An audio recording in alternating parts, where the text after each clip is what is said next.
Hey everybody, Onepeg here. Oh, I guess I should change the, there. It's a little better. Hi. So, 12.8 is upon us, right? I had an opportunity to play it live today for about 5 hours and go through all of the stuff that I could find, and all the things that I could see. This video, I wanted to go into the things that are not listed, at least insofar as what I and the community around me has been able to find so far. Let me say this. This video will absolutely be every little piece of everything that there is in 12.8. And I'm saying that because if I don't and make it sound like some ridiculous meme, someone in the comments is going to be like, well, you missed this little trade here where there was like a bolt over on the side of the left nut of Rochella, and that one nut hair trades for it's what we've got, okay? So this is more about stuff not listed in the patch notes, or highlighting things that were in the patch notes so that we could take a closer look at what that actually means instead of just kind of like reading over the patch notes and giving you guys some weird arbitrary impression. There's plenty of other YouTubers that do like their impression videos, and I don't want to do that. I want to actually like look at what is physically changing here. Stuff not listed in the patch notes. First up, the GL40.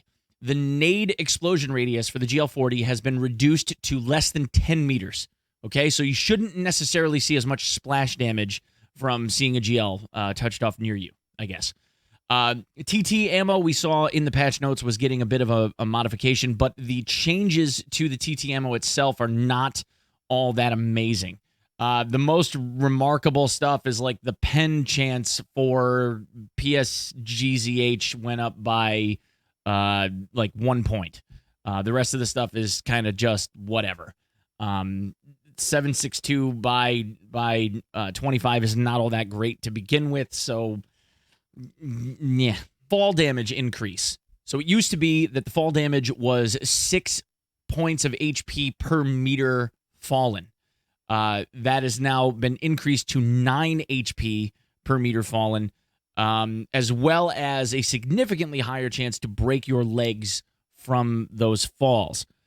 There is a minimum distance that you have to fall before the break mechanic kind of like kicks in, but we aren't exactly sure how much that amount is, and this is affected by the amount of health that you have left, meaning like the less health you have, the higher the chance that you could get a break. So, spawn mechanics have been completely redone. The way it worked before was that there were like static locations kind of like around the outside edges of the map that people could, oh, there was a bug. There were static locations kind of around the map that people could spawn on, right? And we would like lose our mind on reserve if we got that one corner spawn or one of the 3 like corner spawns that meant we were probably going to die because people could just turn to their left or right and you were pinched. Now it's different. Editor Onepeg here. I almost forgot. The compass. Huge add-on with the compass.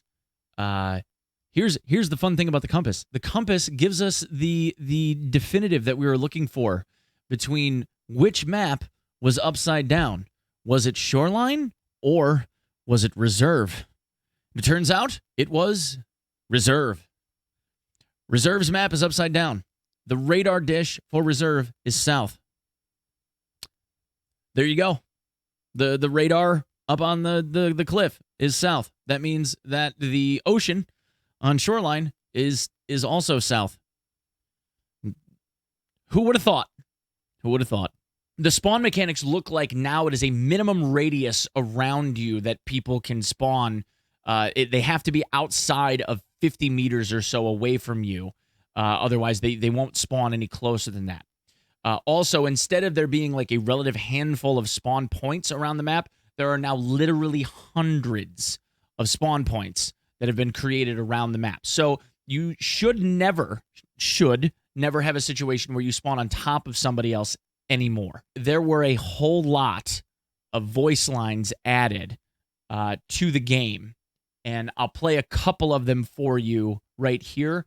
But what I'm going to do is, now that I have like the entire database of files for all of the voice lines, I'm just going to put together a video of all of them, and you guys can give them a listen whenever you feel like it. But here's a couple of voice lines. Граната, бля! У меня по нулям! Вали, интуриста! Засада! Засада! Нечем пролечить! Кончились патроны! The KS23 is kind of like the big thing that everybody wants to talk about, or has been talking about. Going in, I figured that the KS23 was going to be brutal. Knew that it was going to be something that was going to change things. And I even titled my last video when we were looking over the patch notes that the KS23 was going to be game-changing. And everybody was like, no, it won't, blah, blah, blah, blah. And look, it's going to be game-changing unless they nerf it significantly. Because here's the damage that this thing does. The barricade round, 192 damage with 39 pen, and 75% of that damage is transferred to armor durability. That is massive. That means that it could easily punch, single tap somebody through a tier 5 piece of armor. The barricade round is designed to disable engine blocks at up to 100 meters away.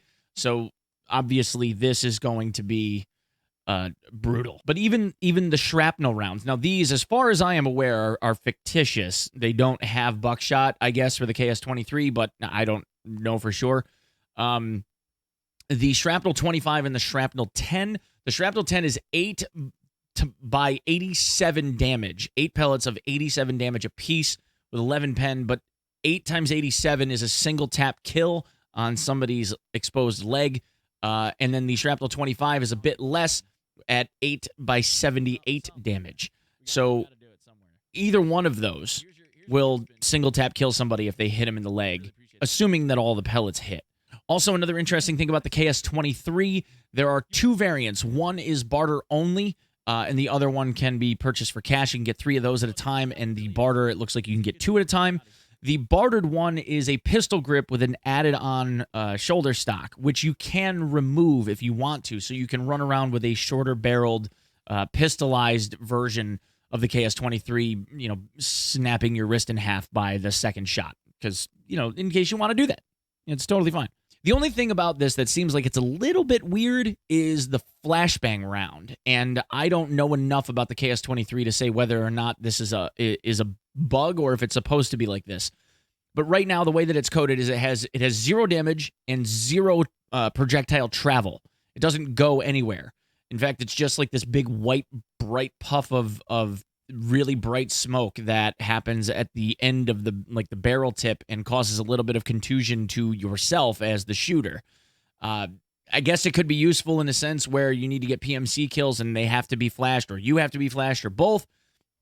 So that at least, maybe you could just alternate rounds, like, your first round is a flash, second round is a slug, whatever. And apparently the KS23 flashbang round is massively blinding, like real bad. And then obviously the question is, how well does it work? Well, come here. Let me get one. I just want one little touchy touch. Come on, let me touch it. Oh, got him! I love this shotgun. I love this shotgun so much.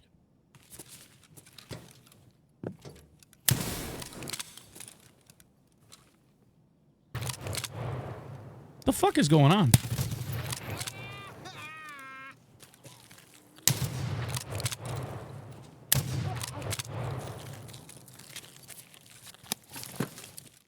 Okay, and now the heavy bleeding mechanic that was added. A couple of interesting things. Light bleeding now has a different icon than what the bleed icon used to be. Now it's like a couple of little red drips in a square, whereas the heavy bleed is now the icon that we, I guess, had grown accustomed to with bleeding. But the heavy bleeding mechanic kind of feels like, you lose HP a little bit faster than normal. Doesn't seem like it happens all the time. In 5 hours, I had one instance where I got a heavy bleed. Things that fix heavy bleeds. Obviously, the tourniquet, which is a 1-use, the 3-use hemostat, also a grizzly kit, a Salewa kit, and the purple stim will stop, and in the case of the purple stim, prevent heavy bleeding for 180 seconds. The grizzly kit and the Salewa kit will cure that status. It doesn't look like it's made to be like a temporary fix. It actually fixes it, but again, it you have that fresh wound thing where it could reopen. Things that will not do heavy bleeding. IFAKs only cure light bleeding, so the IFAK doesn't count. The car kit actually was changed pretty drastically, and now does not heal any bleeds of any kind whatsoever. And the bandages that you get in the early game are only for light bleeding as well. So in the early game, I could see this switching up to where people kind of almost have to carry a grizzly kit on them in their gamma container. Otherwise, you're going to bleed out. The Vepr Hunter 101 suppressor, which was added, is now there for a Nixer lens and a AA battery, both of which never really had any purpose in the game until now. In fact, there's a lot of barter trades that got added for things like measuring tapes and the batteries and other stuff that didn't really have any use outside of like task rewards or getting tasks finished. And now they do have a purpose. So I would definitely brush up on all of those barter modifications. But anyway, on the side of attachments, there was the handguard that was added for the SR25 is 3 ergo better than the stock SR25 handguard. There were some foregrips and some pistol grips and stuff like that got added that are kind of like metagun light, where it's like a couple of ergo points worse or something along those lines. But that's really it in terms of like attachments that matter. I guess the rest of the stuff is more just cosmetic. One thing that was interesting is this one compensator that was added that now has a stat of loudness, which we hadn't seen on any of the stat sheets in the game before. This one in particular increases loudness by a factor of 5. So I don't know if that means decibels or it's just some arbitrary number or whatever, but it's supposed to make your gun louder. There you go. Another interesting thing about the Cayman helmet. So the Cayman helmet was a new helmet that was added to the game and has all of these attachments, like kind of like this molded, like form-fitting slap plate, and also has a mandible. All of the attachments that are able to be put on the Cayman helmet are all level 2 armor and are all sold from Peacekeeper. The helmet itself only appears to drop from like raiders or boss guards or whatever. There does not seem to be, and I think this is by design, it does not seem to have a trader option at all. And obviously the party up screen, when you're looking to start a raid, both on the scav side and the PMC side, now you can see the loadouts that all of the people that are grouping with you have. So it gives you a chance at least to be able to like see what your buddies are bringing, to give you a good idea of who's got what. And at least on the scav run side could offer you a little bit of a better advantage where you're not like, oh, which one are you? So you know what they look like at least. On the cosmetic side of things, the devs showed us what the new clothing looked like for bears. The new clothing for USEC is this green shirt, which I thought was kind of cool because it has like bloodstains and like smudges of dirt and stuff on the back of it. And last but not least, another item that was not listed but is in the game. Veritas's guitar pick is now in the game and looks like this, as well as that guitar pick has also been added to the requirements for the Kappa container task.